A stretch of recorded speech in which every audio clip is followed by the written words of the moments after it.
Talk about, some of the initiatives that you're most excited about at your institution, your university, and some of the new initiatives at NYC EDC that, that you, for those that you can share, that you're excited about?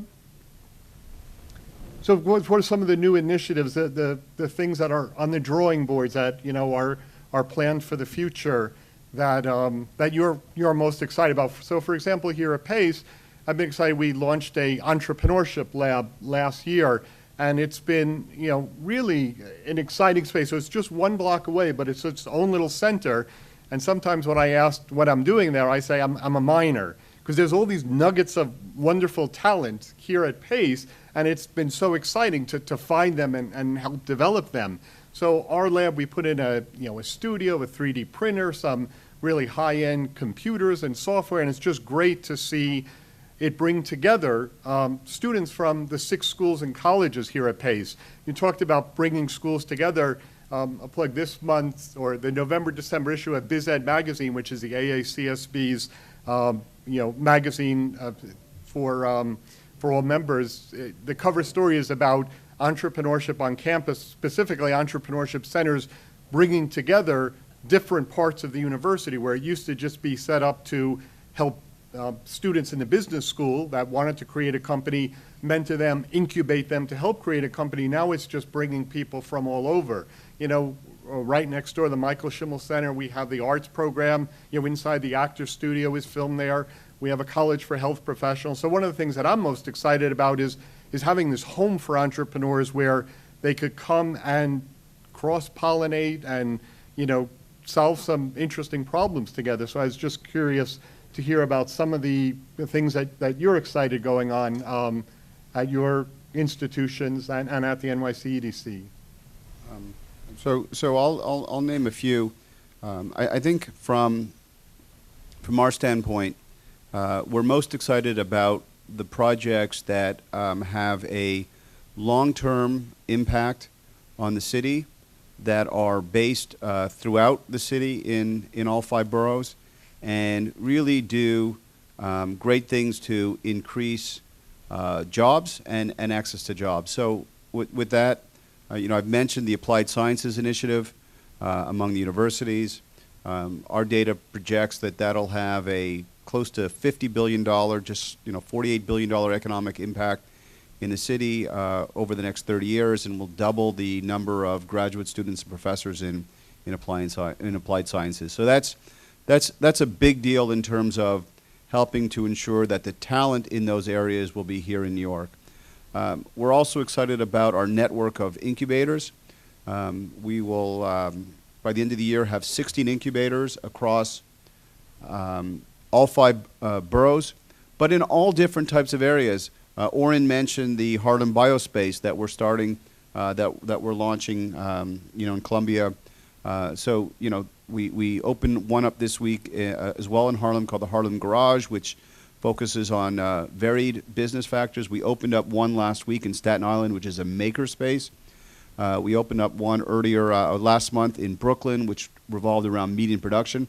The point being is that we are creating all of these little centers where we can help to spur small business across the city in fashion, production, makers, life sciences, all of these areas.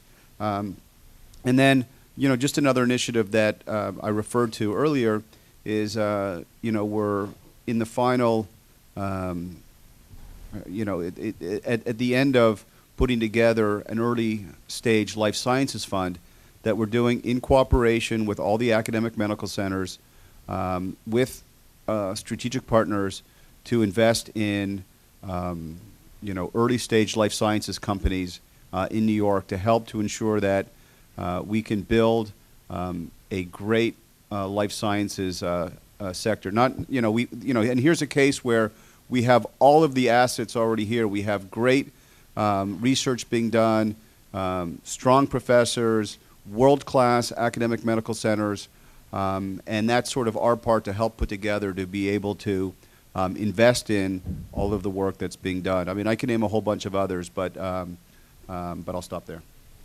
I want to give a tip of the hat to NYC EDC. It has been a privilege to work with the administration over the last 8 years that I've been here. The EDC is really it was sort of I think a fairly explicit strategy of the 1,000 points of light, of just trying a whole bunch of different stuff and seeing what works. And a surprising number of those have really taken hold. So between the various accelerators that have sprung up around town, the Life Sciences Fund is really exciting, the new incubators, just convening people who should know each other. It's been a great role for the city. Just speaking at Columbia, again, coming back to the basic research, as someone whose essentially inventory in some ways is the result of all the great research being done on campus, I'm particularly excited about two things going on campus now. The Institute for Data Sciences, which was formed as a result of the Applied Sciences Initiative, is starting to do some really cutting edge work in data sciences, bringing together people from around the university, from the medical center, again, from journalism, from architecture, from engineering, to push the boundaries in that field. And then soon we're going to have the Mind-Brain Behavior Institute doing the same thing for neuroscience. And when you look at things like that, or what NYU is trying to do at CUSP or the Cornell Tech NYC, if you can create truly world-class centers for basic science in New York, money will follow the talent, and jobs will follow the talent. And the number of new companies we're going to see springing up around these fields that don't even exist today in the years ahead is super exciting. I think for me, I'm really interested with the Brooklyn Fashion and Design Accelerator.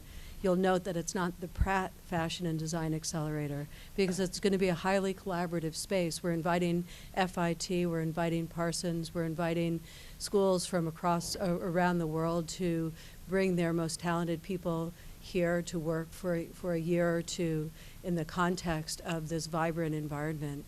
And not only, and then also working with companies like Eileen Fisher and other fashion, West Elm, a Brooklyn company, Etsy, really bringing these resources together to try to stimulate what I think of as slower growth companies. It's not a tech environment that we're in. We're building, we're making products that are fairly low tech in nature, although we're doing research around the concepts between technology and fashion, and how does digital fabrication influence the world of fashion. So for me, it's this new exploration, not only Pratt-centric, but really pulling in the New York environment and saying, let's surround this space, which is devoted to sustainability in fashion and product design, let's surround the space with the resources it needs, the knowledge it needs to actually put these things into practice and start to reshape some of the industries going on so that they're future forward. So for me, I think that's what we're really excited about. So as a venture capitalist, I definitely am a big believer in the whole talent thing. And I think one of the things I'm most excited about at Mount Sinai is that we have launched a new PhD program that we call Design, Technology, and Entrepreneurship.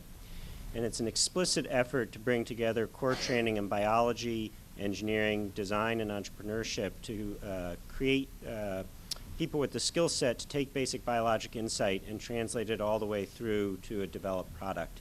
And one of the things that's funny about talent is that there are incredibly talented people out there in the world, but entrepreneurship is a learnable skill. It's not something you're born with. It doesn't mean you're a big extrovert. It's a series of processes and ways of thinking and attacking problems that I really think that we can teach. And I'm really excited that the school has made the commitment to launch this program so that we can begin to use some of that effort to take ideas out of design education, apply it into the sciences, because some of these tools I think will be incredibly useful in taking inherently talented people but amplifying what they can do.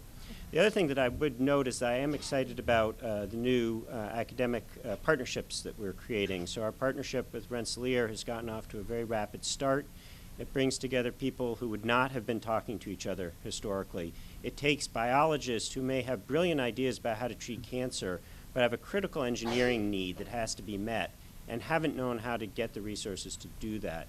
So again, by creating relationships like we have with Rensselaer and others that are in the works, I think you're really going to begin to see an opportunity to get true synergistic effect, that 1 and 1 will be more than 2 by taking these investments that all the schools are making and working together to move forward.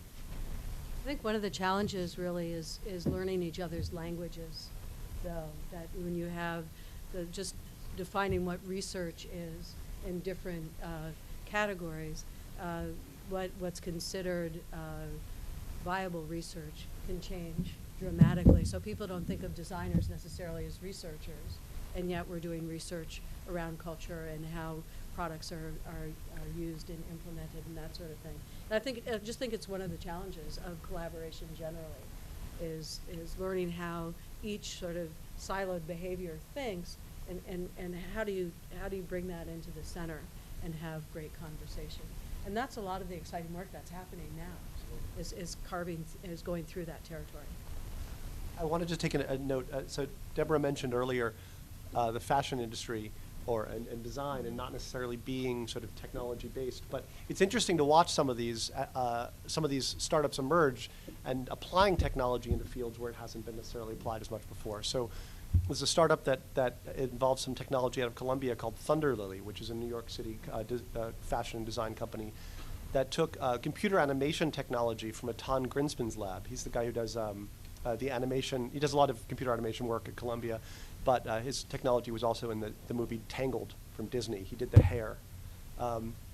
But they licensed the technology for use in their startup to look at the way fabric flows under natural sort of forces. I just met with Liz yesterday, Oh, as okay. a matter of fact. So you know because we want to, bring her in to be one of the resources, Right. and make it more available to designers, Yeah, so and that sort of thing. You see It's things like that, fantastic. or applied, natural language processing is applied to legal fields. So there's another one called eBrevia, which is trying to change the way that first-year associates live, or I guess don't live their lives currently, doing document discovery. So you see a lot of these technologies popping up in fields that are very much at the heart of what New York City does: advertising, finance, law, fashion, art, and potentially changing the fabric of the city in ways that you might not have thought of when you read the patent. Great, thank you. And